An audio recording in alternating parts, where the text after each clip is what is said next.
Bonjour tout le monde, bonjour à toutes, bonjour à tous. Dans cette nouvelle formation qui concerne une discipline qui marque sa présence dans un ensemble de domaines scientifiques et techniques de gestion, d'analyse et d'interprétation des données, c'est la data science. Voilà alors parce que la data science est devenue un enjeu immédiat et incontournable dans l'ensemble des domaines et pour les différents intervenants, à savoir des entreprises, des dirigeants, des chercheurs et même des étudiants. Alors, ce secteur connaît une demande de plus en plus accrue et les données sont partout. Donc, il faut être capable de les utiliser, les analyser et les interpréter. Et c'est l'objectif de cette série. Donc, elle est dédiée à l'apprentissage de la programmation ou bien du langage R appliqué à la data science. Durant cette formation, alors on va essayer de voir l'ensemble des notions et concepts couvrant la data science avec R, à savoir les différentes manipulations de données, les fonctions, les objets, les packages et les graphiques. Et on va aussi par la suite introduire l'élaboration des modèles statistiques, machine learning et big data. Donc, si vous avez envie d'apprendre à coder, d'apprendre à manipuler, analyser les données afin de les faire parler. Alors, c'est l'objectif de cette formation. Alors, une chose importante avant de commencer, c'est que pas de prérequis nécessaires pour suivre et apprendre cette formation. Voilà. Alors, dans cette première vidéo, on va essayer de voir un aperçu global de la data science dans un premier temps. Alors, puis, on entame quelques généralités concernant le langage R, qui sera notre outil durant cette formation. Donc, on va voir c'est quoi R, pourquoi le choix de R. Alors, une petite histoire de R, le mode de fonctionnement, et on passe à l'installation de, de R. Voilà. Alors, la première des choses, la data science. Alors, en termes généraux, la science de données ou bien la data science est l'extraction de connaissances d'ensemble de données. Alors, elle emploie des techniques et des théories tirées de plusieurs autres domaines plus larges des analyses. Alors, optimisation, statistique principalement, théorie d'information, technologie de l'information, ainsi de suite. Alors, les méthodes qui s'adaptent aux données de masse sont particulièrement intéressantes dans la science des données. Alors, la science de données est une discipline qui s'appuie sur des outils mathématiques, statistiques, informatiques et de visualisation de données. Alors, on peut dire que la science de données est la discipline qui permet d'explorer, d'analyser des données brutes pour les transformer en informations précieuses permettant de résoudre des problèmes. Donc, l'objectif d'un data science est de produire des méthodes automatisées, disons, pour analyser les données de sources plus ou moins complexes afin d'en extraire les informations utiles. Donc, elle s'intéresse donc à la classification, le nettoyage, l'exploration, l'analyse et la visualisation des données. Voilà donc en ce qui concerne les domaines d'utilisation de la data science, alors parmi les plus grands utilisateurs de la science des données, alors on trouve les utilisateurs dans les domaines économie, économétrie, l'aéronautique, l'automobile, la santé, les technologies d'information et communication et la télécommunication, transport, commerce électronique, l'urbanisme et les villes intelligentes et ainsi de suite. Donc on constate alors que la data science est un champ ou discipline qui s'impose dans les différents secteurs d'activité. Voilà, alors maintenant on va voir le R. Et c'est quoi le R? Donc si la data science est la science de manipulation, d'analyse, d'interprétation des données afin de faire parler ces données, alors en s'appuyant sur des concepts théoriques, statistiques, mathématiques, analyse, optimisation, ainsi de suite, donc il nous faut un moyen ou bien un outil pour la concrétisation des différentes tâches dans le processus d'analyse de données. Alors, il existe plusieurs qui se diffèrent dans le fond, dans la forme, la nature et même le mode de fonctionnement. Alors, le choix est tombé sur un outil à la fois puissant et simple. Donc, c'est R. Alors, c'est l'outil avec lequel on va travailler durant cette formation. Alors, c'est quoi R? Pourquoi R, son histoire, son mode de fonctionnement et comment l'installer. Alors, c'est ce qu'on va essayer de voir dans la suite de cette vidéo. Donc, c'est quoi déjà R? Donc, on peut dire que R, c'est un langage de programmation et un logiciel libre. À la fois, c'est un langage de programmation et un logiciel libre destiné alors, aux statistiques et à la science des données, alors soutenu par R Foundation for Statistical Computing.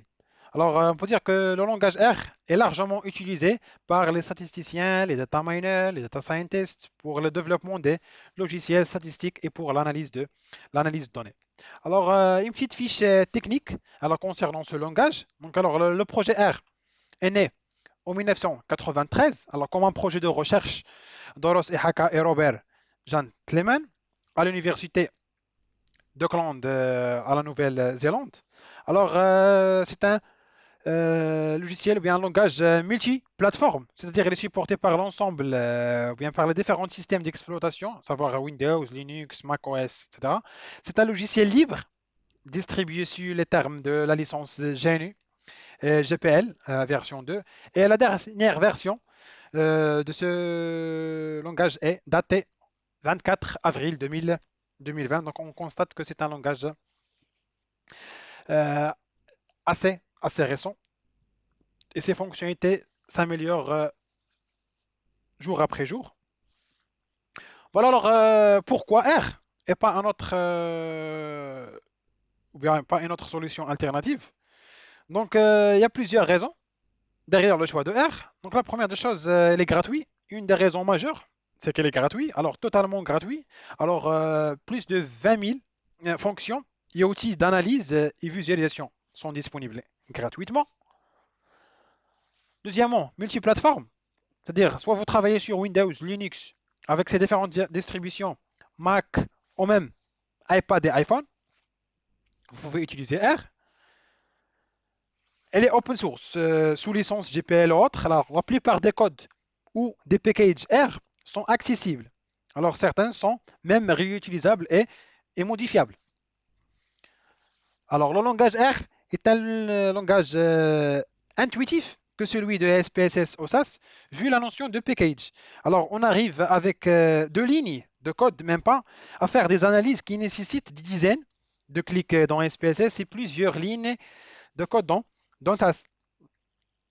Un outil aussi important dans R, c'est qu'elle est riche. Alors, R a à ce jour environ plus de 20 000 packages. Un package, c'est-à-dire des bibliothèques qui sont des conteneurs de fonctions et d'outils qu'on peut les charger et les manipuler facilement dans R pour ajouter des fonctionnalités. Alors, chaque package contient des dizaines, disons des centaines de fonctions d'analyse et visualisation à utiliser. Donc, vous pouvez imaginer la richesse de ce langage R. Et comme dernier point, c'est la documentation. Alors, ce qui est très appréciable avec R, c'est que la documentation des différentes fonctions et packages est standardisée et homogène, c'est-à-dire on retrouve toujours la même présentation. Donc, un autre avantage important de R, c'est qu'il y a énormément de livres gratuits. Il y a même un livre avec 1580 pages. Alors, chose qu'on ne peut pas trouver assez facilement, soit avec SPSS, SAS ou autres concurrents. Et en plus des raisons citées précédemment, alors c'est le logiciel le plus utilisé dans les domaines académiques, car dans un premier temps, il est gratuit, donc tous les étudiants peuvent l'installer. Et en plus, il est simple à utiliser. Voilà en gros pourquoi le choix de R et pas une autre solution alternative. Alors maintenant, on va voir une petite histoire de R. Donc après avoir vu les intérêts qu'on peut tirer de R, ça serait utile si on parle un peu d'historique de R d'une manière générale, c'est-à-dire les événements marquants, l'histoire de R. Donc la première des choses, R est créé en 1993 comme un projet de recherche, comme on a déjà dit, à l'université d'Auckland de la Nouvelle-Zélande. C'est un langage créé avec le langage C et le langage Fortran. Alors, depuis 1997, alors une vingtaine de développeurs forment l'équipe de développement de R. Les membres de cette équipe ont les droits d'écriture de code source sur les packages de base. Alors, la première version a vu lumière en 2000. C'est la version R 1.0. C'est la première version officielle du langage R. En 2003, l'équipe de développement crée la R Foundation for Statistical Computing pour soutenir le projet R et devenir un point de contact de référence pour ceux qui veulent prendre contact avec la communauté R. En 2015, voilà, alors on a sauté quelques années. Alors, pour être bref dans la présentation de cette petite histoire de R, sachant que la version 2 est publiée en 2004 et la version 3 est publiée en 2013. Voilà, et en 2015, plusieurs acteurs économiques importants comme IBM, Microsoft ou encore la société R Studio, alors créent le R Consortium pour soutenir la communauté R et financer les projets autour de ce langage. Voilà, alors on constate alors que plusieurs sociétés s'intéressent à R, vu qu'elle est supportée et soutenue par un tel acteur économique solide et technologique comme IBM et Microsoft. Voilà, alors comme déjà cité, en 2020, précisément en 24 avril, R a lancé sa dernière version 4.0. Voilà. Alors, en ce qui concerne le mode de fonctionnement. Alors, le fait que R soit un langage peut effrayer certains utilisateurs pensant, je ne sais pas, programmer. Alors, cela ne devrait pas être le cas pour deux raisons.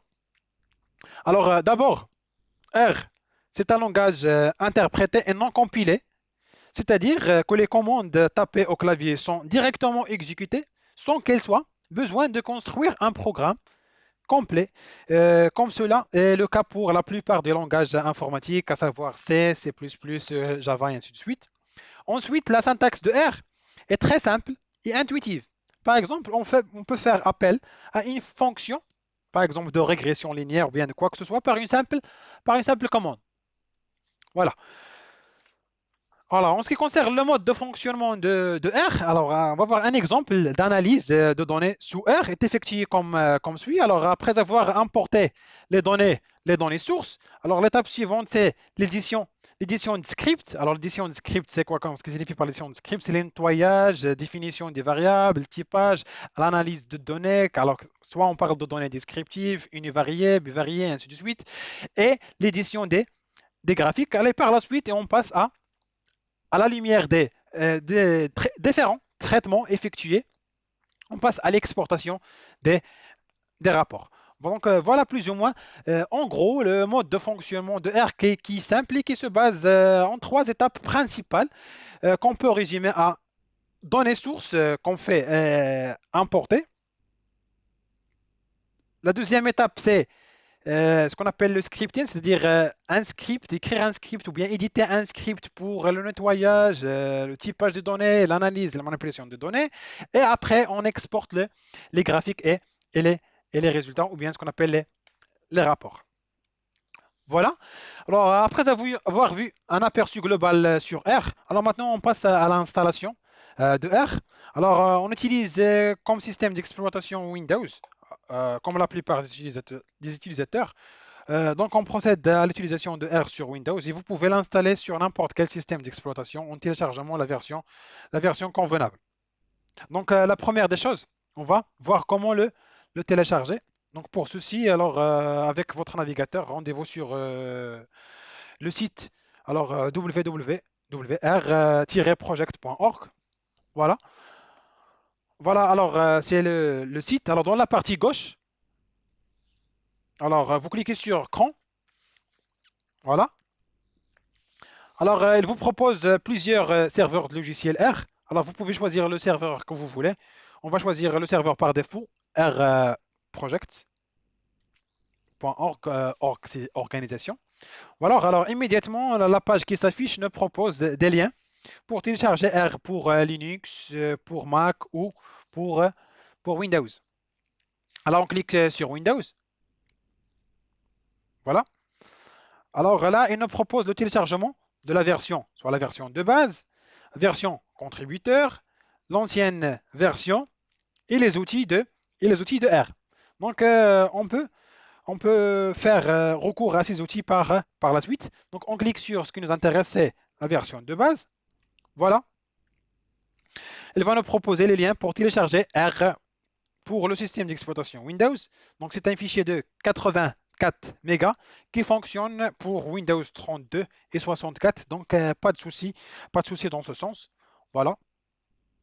Et si vous remarquez, alors en bas on trouve un lien vers les nouveautés,